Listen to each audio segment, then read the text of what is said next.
Assalamualaikum students. Okay students, हम 10th class की biology के chapter number 5 that is reproduction उसको डिस्कस कर रहे थे। प्रीवियस वीडियो में हमने development and structure of seed को डिस्कस किया।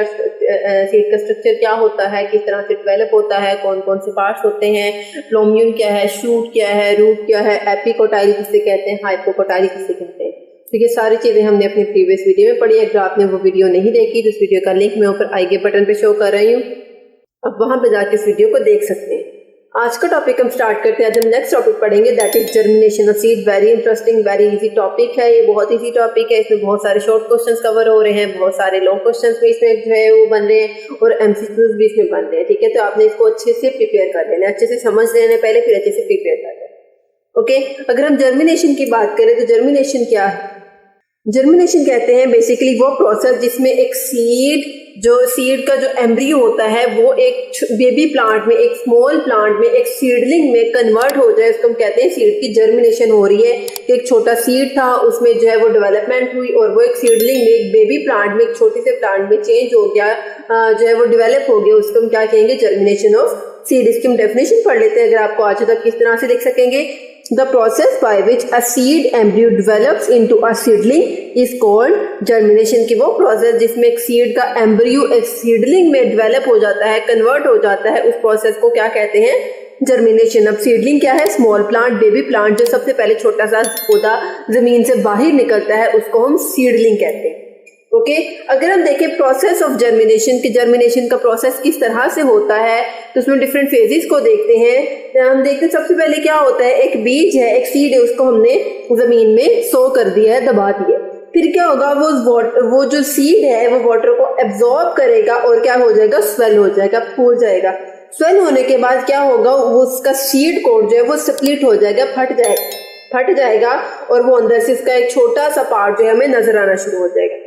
ठीक है, उसके बाद क्या होगा, उसके साथ ही क्या होगा, उसकी रूट उससे निकलना शुरू हो जाएगी और उसकी जो है प्लोम्यूल डेवलप होगी और छोटे छोटे शूट जो है वो डेवलप होके एक सीडलिंग में, ये क्या है हमारे पास, एक बेबी प्लांट है, ये कन्वर्ट हो जाता है। ठीक है, क्या हुआ कि सबसे पहले एक बीज को हमने जमीन में दबाया, उसका सीड कोट स्प्लिट हुआ, फट गया और उसके साथ साथ उसकी रूट्स इमर्ज होना शुरू हुई। रूट्स इमर्ज होना शुरू होने के बाद जो प्लोम्यूल है वो शूट में, सीड का वो पार्ट जो शूट में कन्वर्ट होता है उसे क्या कहते हैं? प्लोम्यूल। प्लोम्यूल शूट में कन्वर्ट होना शुरू हो गया, आस्ते आस्ते शूट के ऊपर लीव्स आना शुरू हो गए।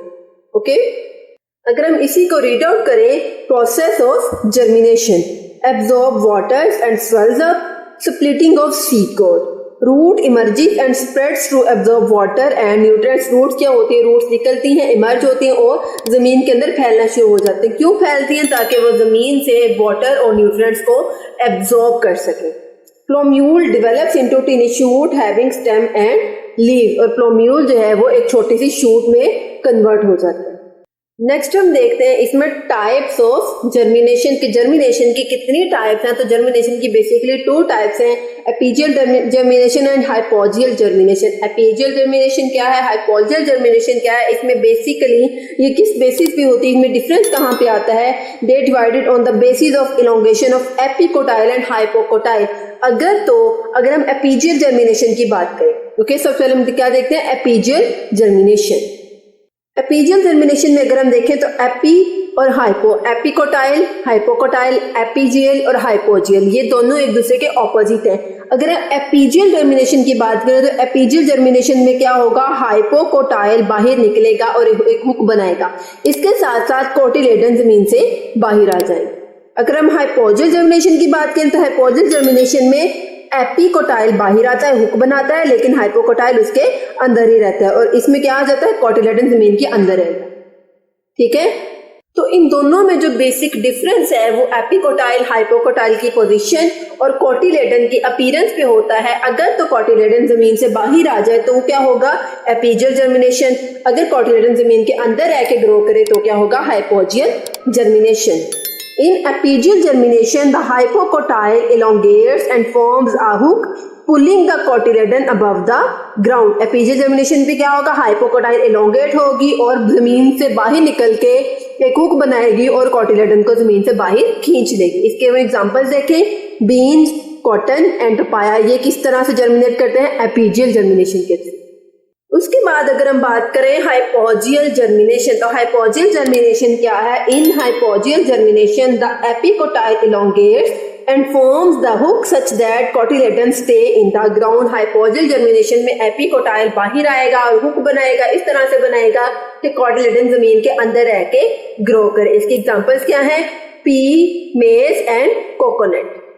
जर्मिनेशन के बाद हम नेक्स्ट देखते हैं कंडीशंस फॉर सीड जर्मिनेशन के। एक सीड की जर्मिनेशन होनी है तो उसके लिए क्या क्या कंडीशंस होनी चाहिए। तो अगर हम कंडीशंस की बात करें, मतलब कि कौन से हालात उनको हम देंगे, कौन सी कंडीशंस देंगे तो सीड जर्मिनेट करेगा।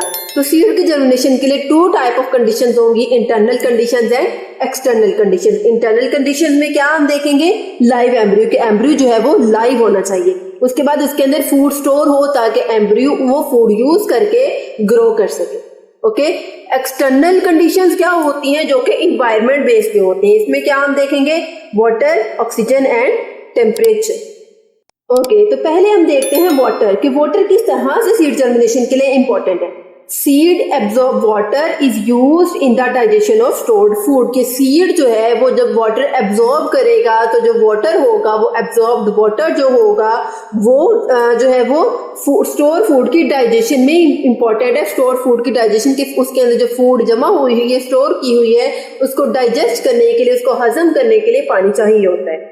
It helps in the elongation of epicotyl and hypocotyl. इसके अलावा वाटर का एक और काम क्या है? इसने एपिकोटाइल और हाइपोकोटाइल की इलोंगेशन में भी हेल्प करनी। सेकंड कंडीशन है हमारे पास ऑक्सीजन। ऑक्सीजन जो है वो हर जानदार के लिए इंपॉर्टेंट है। वो हर, चाहे वो इंसान हो, जानदार हो, बैक्टीरिया हो, ठीक है, कोई भी तरह के जो लिविंग ऑर्गेनिजम्स हैं उनको जिंदा रहने के लिए ऑक्सीजन चाहिए होता है। It is essential for the respiration in the cells of embryo, के जो है वो सांस लेने के लिए बहुत ज्यादा इंपॉर्टेंट। थर्ड है हमारे पास temperature. Optimum temperature for the germination of seed is 25 to 30 degree centigrade. Optimum temperature क्या होता है? कि मैक्सिमम टेम्परेचर 25 से कम और 30 से ज्यादा टेम्परेचर अगर हम सीड को देंगे तो सीड जर्मिनेट नहीं करेगा। ओके स्टूडेंट्स, तो ये था हमारा आज का छोटा सा टॉपिक। आज के टॉपिक में हमने सीड जर्मिनेशन को पढ़ा, सीड जर्मिनेशन क्या होती है, जर्मिनेशन किसे कहते हैं, उसमें हम टाइप्स ऑफ जर्मिनेशन को पढ़ा, उसमें हमने जो है वो प्रोसेस ऑफ जर्मिनेशन को पढ़ा और लास्ट में हमने कंडीशंस फॉर सीड जर्मिनेशन को पढ़ा। इसमें आपके बहुत से शॉर्ट क्वेश्चन आ सकते हैं। आपको एपिजियल हाइपोजियल जर्मिनेशन में डिफरेंस आ सकता है, आपको आ सकता है कि write a note on seed germination, आपको इस तरह से भी आ सकता है कि write a what are the different types of seed germination. ठीक है, तो आपने इसको हर लिहाज से अच्छे से प्रिपेयर कर लेना है ताकि आपको एमसीक्यूज आए, शॉर्ट क्वेश्चंस आए, लॉन्ग क्वेश्चंस आए, आप इसको इजीली जो है वो अटेम्प्ट कर सको। ओके स्टूडेंट्स, तो ये था हमारा आज का छोटा सा टॉपिक। आई होप आपको टॉपिक अच्छे से समझ आ गया होगा। अगर आपको इस वीडियो में कोई भी कंफ्यूजन हो या किसी चीज की समझ ना आए तो कमेंट सेक्शन में जरूर पूछिए। अगर आपको मेरी वीडियो अच्छी लगे तो मेरे चैनल को लाइक करें, सब्सक्राइब करें, साथ ही बेल आइकन के बटन को प्रेस करें।